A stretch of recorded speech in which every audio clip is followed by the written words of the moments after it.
awal mula dari insiden yang mungkin viral yang kita lihat di pemberitaan.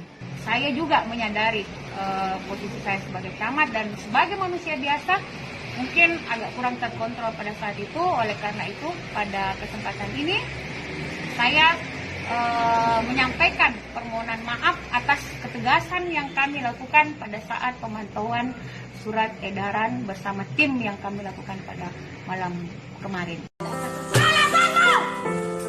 Kenapa Ki getak-getak Mama? Kenapa sampai kau bilang lagi tidak tahu dan Mama ini kondisi nih? Bagaimana kalau Mama tadi digerak-gerak begitu? Kenapa kalau kau suruh bohong saya pun tapi saya tidak boleh seperti itu. Jangan terlalu dramatis.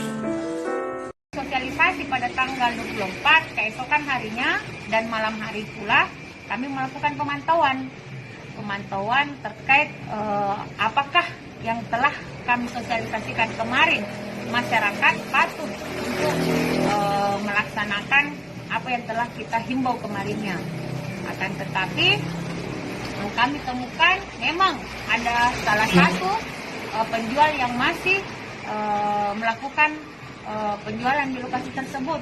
Di sisi lain semua PKL kurang lebih 50 orang di situ sudah menutup dan sudah tidak ada lagi terdapat di lokasi Pare Beach. Dan kami datangilah